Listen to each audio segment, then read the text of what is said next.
Hello everyone, good morning. যাবি ঘুরতে যাবি? নেক্সট ডের ভিডিও এইদিকে দেখো, কেউ ওঠেনি, বিচ্ছুটা উঠেই আছে।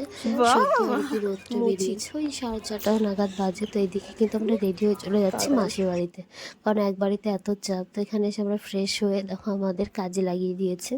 কাজটা বলতে সকালে কিন্তু খাওয়া দাওয়া কমপ্লিট, মানে মাসি কিন্তু রান্না টান্না করে দাদু বাড়িতে চলে গেছে। এখন দায়িত্ব পড়েছে আমার বোনের, সবার, মানে আমরা এখানে এসেছি। এখন আমাদের হবে মাটন রান্না। এটা খাওয়াচ্ছে কিন্তু মানে অমরদা, মানে বড় মাসির ছেলে।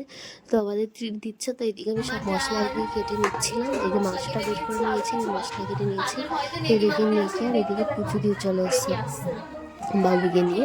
আর এদিকে দীপা কিন্তু ডাল বসিয়ে দিয়েছিল। এই যে সবাই কিন্তু হাতে হাতেই করছি, আর হাতে হাতে করার মজাটাই আলাদা। যাই কাজ করতে করতে ও একটু নেচে নিল। যাই হোক, আমরা ভীষণ মজা করছিলাম সবাই মিলে একসাথে।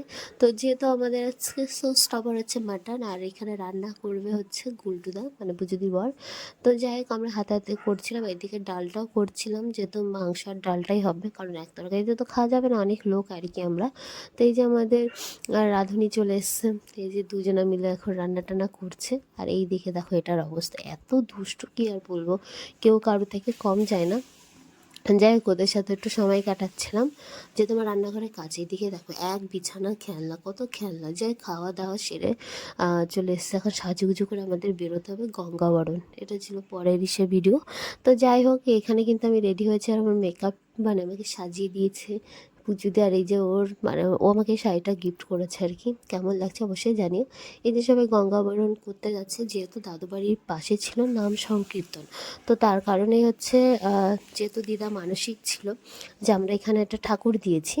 তো যাই কাজ দিদা নেই, খুব মিস করছি। তো আমাদের আজকে মানত ছিল, সেটা পূরণ হলো, মানে ঠাকুর দেওয়ার, তো দিয়ে দিয়েছি আমরা। তো যাই হোক, সবাই মিলে এখন গঙ্গাবরণ করতে যাচ্ছে। কাল থেকে মানে কীর্তন শুরু হয়ে যাবে, আজকে হয়তো এক নাম শুরু রাতের থেকে। তো দেখো কত লোক হয়, আর এই সময়টা না ভীষণ মজা হয় আমার, মানে পার্সোনালি খুব ভালো লাগে। দেখো সবাই এক কালারের শাড়ি পরে, যারা আর কি জল পরবে তাদের সবসময় এক কালারের শাড়ি থাকে, বেশ দারুণ লাগে না দেখতে? আমার তো খুব ভালো লাগে। আপনাদের কেমন লাগছে অবশ্যই কমেন্টে কিন্তু জানাতে ভুলবেন না। তো যাই হোক, এইদিকে আমি अच्युतं केशवं कृष्ण दामोदर